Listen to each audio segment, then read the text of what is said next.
So নমস্কাৰ বন্ধুসকল, বৰ্তমান মই টিংখাং সমষ্টি 2 নং ৰংচোৱাল গাঁৱত আছোঁ আৰু যিহেতু MBBSৰ যি সদ্যঘোষিত ৰিজাল্ট ইতিমধ্যে আজি ৰিজাল্ট ওলালে আৰু এই বিশেষকৈ এই ভিতৰুৱা এই গাঁওখনত এজন যুৱকে খুব ধুনীয়াকৈ এবাৰ MBBSত কৃতকাৰ্যতা লাভ কৰিছে, যাৰ কাৰণে বিশেষকৈ আজি এই আমাৰ টিংখাং সমষ্টি এই ভিতৰুৱা 2 নং ৰংচোৱাল গাঁওখনত এক উখল মাখল পৰিৱেশ হৈ আছে। তো মই এই হবিক দৃশ্যখিনি আপোনালোকক দেখাবলৈ আহিছোঁ আৰু ইয়াত বিশেষকৈ সমজুৱাভাৱে বিশেষকৈ এই 2 নং ৰংচোৱাল গাঁৱৰ যিসকল গাঁওবাসী আছে সকলোৱে সেই যুৱকজনক বিশেষভাৱে সম্বৰ্ধনা জনাবৰ কাৰণে আজি তেখেতৰ বাসগৃহ সকলোৱে সমবেত হৈছে। চ' আহক এই ভাইটিজনৰ কাষলৈ যাওঁ আৰু তেখেতৰ মনৰ অনুভৱ লগতে তেখেতৰ এই যাত্ৰাটো কি ধৰণে আগবাঢ়িছিল হবিক কথাখিনি আপোনাক জনাম। চ' আপোনাৰ ভিডিঅ'ৰ শেষলৈকে চাই থাকক। মই পোনপ্ৰথমে ইয়াত দেখাইছোঁ ফণীন্দ্ৰ ছাৰ এইফালে আহি উপস্থিত হৈছেহি, লগতে এইফালে ভাইটি অনুৰাগ সোণোৱাল। কেনেকুৱা বাকী ভালে আছা? অ'কে, পোনপ্ৰথমে শুভেচ্ছা জনাইছোঁ। এইফালে তেখেতৰ পিতৃ আছে, গাঁওবাসী আছে, এইফালে মা কোনফালে গ'ল? এইফালে মাতৃ আছে।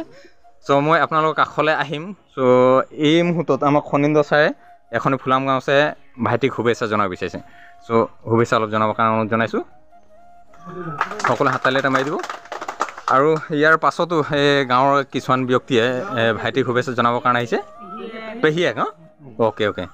চ' পেহীয়েকে এইটো মুহূৰ্তত বিশেষকৈ আজি এই শুভ মুহূৰ্তত সকলোৱে ইয়াত এক উখল মাখল পৰিৱেশ হৈ আছে আৰু এইটো মুহূৰ্তত পেহীয়েকো এখনি ফুলাম গাঁওছে শ্ৰদ্ধা সন্মান জনাব বিচাৰিছে। এয়া খুব ধুনীয়া এক পৰিৱেশ। চ' এয়া দেখিছে, যিহেতু ইমান ধুনীয়া আজি আপোনালোকৰ গাঁওখনৰ এটা পৰিৱেশ হৈ আহিছে। এজন ভাইটি মোৰ বহিবৰ কাৰণে অনুৰোধ জনাইছোঁ। খুব ধুনীয়া এক পৰিৱেশ। ফণীন্দ্ৰ ছাৰ অকণমান আগবাঢ়ি যাওক। চ' খুব ধুনীয়া এক পৰিৱেশ, য'ত নেকি এনেকুৱা এটা ভিতৰৰ অঞ্চলৰ পৰা বিশেষকৈ MBBSত আজি কৃতকাৰ্যতা লাভ কৰি এজন যুৱকে ওলাই আহিছে। চ' আজি আপোনালোকৰ মনৰ অনুভৱ কেনেকুৱা লাগিছে? আজি এইখন গৃহত আহি পিনে সকলোৰে কেনেকুৱা লাগিছে? ভাল লাগিছে। এইফালে আইতা আছে, আইতাহঁতে আজি গীত চিট পূৰা হ'ব চাগে, ইয়াত গান চান হ'ব? অ'কে। চ' খুব ধুনীয়া এক পৰিৱেশ। চ' মই পোনপ্ৰথমে অনুৰাগৰ ওচৰলৈ যাব চেষ্টা কৰিম। অনুৰাগ অকণমান যদি এইফালে তুমি আহি দিয়া, অকণমান চেয়াৰখন লৈ পিনি এইফালে অকণমান আহি দিয়া আগফালে। চ' অলপ মাজত বহিলে যাতে সকলোৱে দেখা পায়। চ' এই তোমাৰ ইমান ধুনীয়া এটা যাত্ৰা, বিশেষ MBBS আজি তুমি যিটো যি ৰিজাল্ট, সেই ৰিজাল্টৰ খুব ধুনীয়াকৈ ওলাই আহিছা।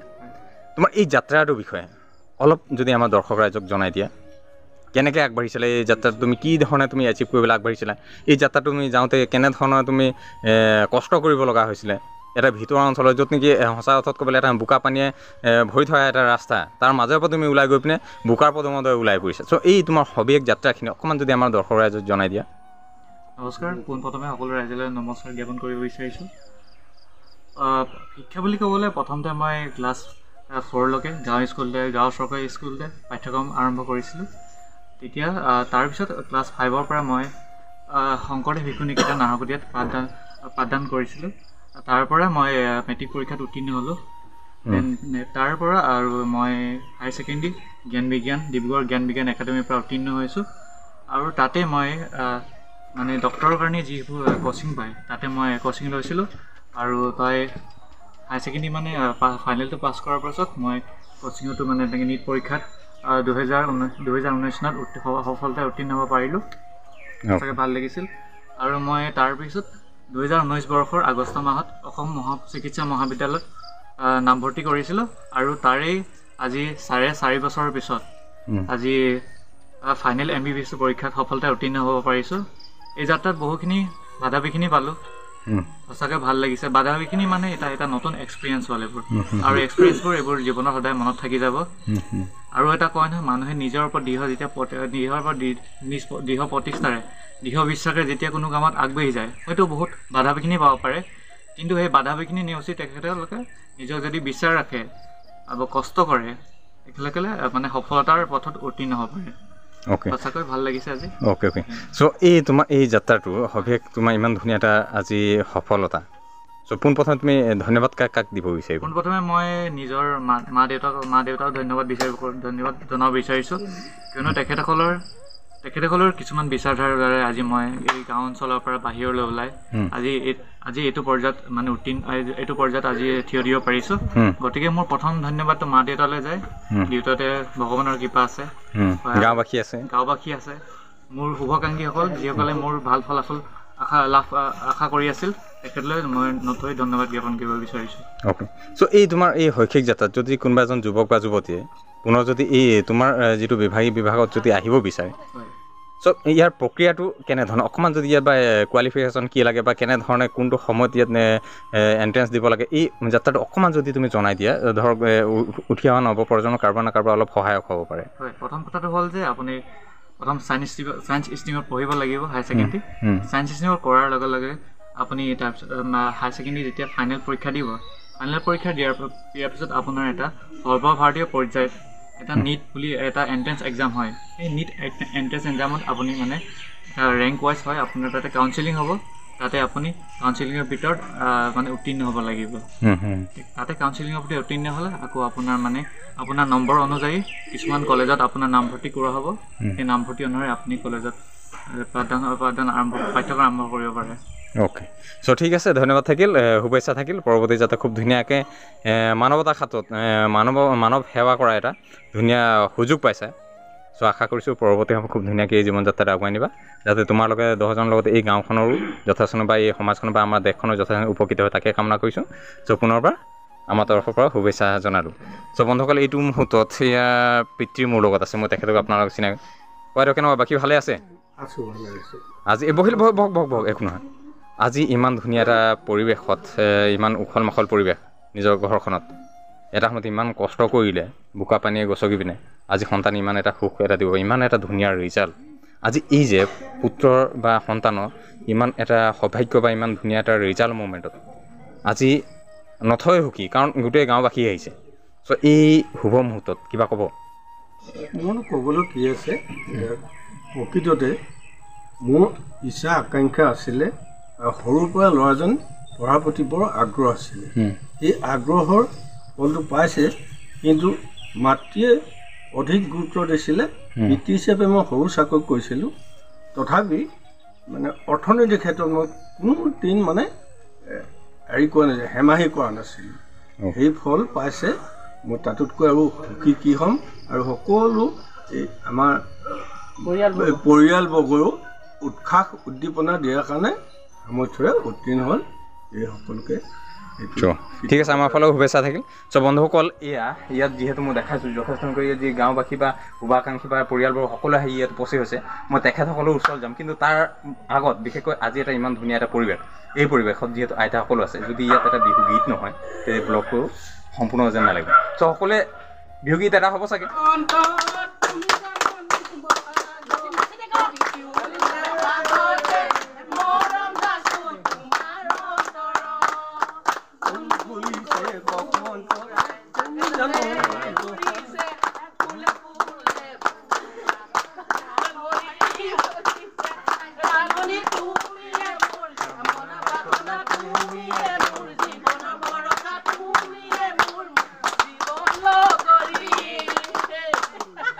বঢ়িয়া এয়া এটা খুব সুন্দৰ এটা পৰিৱেশ গাঁৱলীয়া সমাজৰ যি পৰিৱেশ খুব সঁচাকৈ এনেকুৱা পৰিৱেশ আমি প্ৰায় কমেই দেখিবলৈ পাওঁ ত' এইটো মুহূৰ্তত মাতৃ মোৰ লগত আছে ত' মাতৃ অকণমান আগবাঢ়ি আহিবৰ কাৰণে অনুৰোধ জনাইছোঁ বাকী ভালে আছে অ'কে চ' আজি এটা খুব ধুনীয়া মুহূৰ্ত যিহেতু গাঁওবাসী সকলো আহি ইয়াত উপস্থিত হৈছেহি আৰু আমাৰ অনুৰাগৰো এটা ধুনীয়া আজি কৃতকাৰ্যতা এই শুভ মুহূৰ্তত কি ক'ব ভাল লাগিছে আজি ৰিজাল্টটো পাই আমি এইখিনিকে আশা কৰি আছিলোঁ হয় সৰুৰ পৰা কষ্ট যেনেকৈ কৰিছে সেনেকৈ ফল পাইছে বুলি ভাবিছোঁ অ'কে চ' ঠিক আছে আমাৰ ফালেও শুভেচ্ছা থাকিল পৰৱৰ্তী সময়ত যাতে এনেধৰণে আগবাঢ়ি যাওক ধুনীয়াকৈ আগবাঢ়ি যাওক তাকে কামনা কৰিছোঁ চ' ঠিক আছে চ' ইয়াৰ বন্ধুসকল অনুৰাগৰ মাতৃৰ কাষলৈ গ'লোঁ আৰু খনীন্দ্ৰ ছাৰ ওচৰলৈ মই যোৱা আগমুহূৰ্তত আমাৰ আইতা আছে মোৰ মাক হয় কেনেকুৱা ভালে আছে আজি কেনেকুৱা লাগিছে আজি খুব ভাল লাগিছে সঁচাকৈ কৈছে নে কৈছে সঁচাকৈ কৈছোঁ ইমান ৰাইজৰ আগত মই মিছাকৈ ক'ম নে বাৰু তেতিয়াহ'লে আপোনাৰ পৰা গান এটা হ'ব লাগে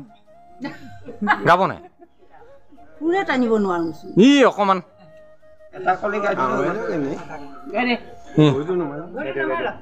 বিষাই কয় সেইকাৰণে বিষাই আকৌ ন ঠিক আছে চ' বন্ধুসকলে ইয়াত দেখিছে এতিয়া আইতাই গীত এটি জুৰিব ঠিক আছে আইতা ষ্টাৰ্ট কৰক জানৈ চতে গৈয়ে জানৈ বহাগে পালেই জানৈ ফুলিলে ফুলিল জানৈ কোনকৈ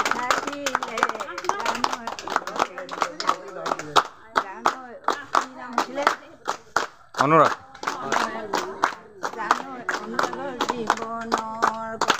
বঢ়িয়া বঢ়িয়া বঢ়িয়া এয়া দেখিলে বন্ধুসকল যিহেতু ল তাল ভংগীমা লগতে যি আমাৰ চন্দ্ৰ মিলন বিশেষকৈ আগৰ মানুহবিলাক কিমান ধুনীয়াকৈ দিব জানিছিলে আইতাই দেখিছে গীতৰ মাজেৰে অনুৰাগৰ নামটো লৈ ল'লে তো আজি ভাল লাগিছে মিঠা চিঠা খোৱালে নাই অলপ কম হ'ল আপুনি খোৱালে নাই আপুনি খোৱালে নাই মই নাজানোৱেই ইয় গমেই নাপায় অ'কে ঘপকে খবৰটো পালোঁ আহিলোৱে আৰু চিঠা অ'কে অ'কে ঠিক আছে ঠিক আছে তো বন্ধুসকলে ইয়াত দেখালোঁ আৰু এতিয়া আমাৰ এইফালে খনীন্দ্ৰ ছাৰ আছে তাৰ আগত আমাৰ কাউন্সিলাৰ ককাইদেউ আছে অকণমান যদি আগবাঢ়ি আহি দিয়ে আজি শুভ মুহূৰ্তটো যদি অকণমান যদি জানিব বিচাৰে আজি ইমান ধুনীয়া এটা পৰিৱেশ কি ক'বা আজি এই 2 নং ৰংচাল গাঁৱৰ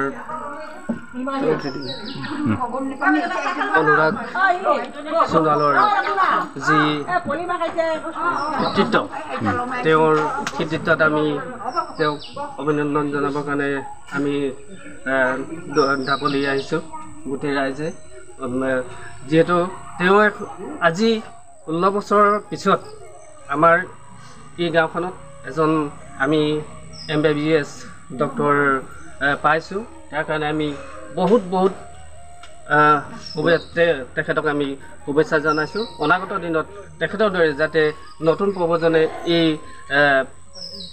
ডক্টৰী ডিগ্ৰী যাতে লাভ কৰিব পাৰে আৰু ইয়াৰ লগতে তেওঁ ভৱিষ্যতৰ দিনত আৰু উজ্জ্বল দিশত কামনা কৰি মই ইমানকে আপোনালোকৰ আগত কৈছোঁ ঠিক আছে ধন্যবাদ থাকিলে এইফালে খনীন্দ্ৰ ছাৰ আছে ছাৰ কিবা ক'ব আচলতে মানে এওঁ মোৰ ভাতৃ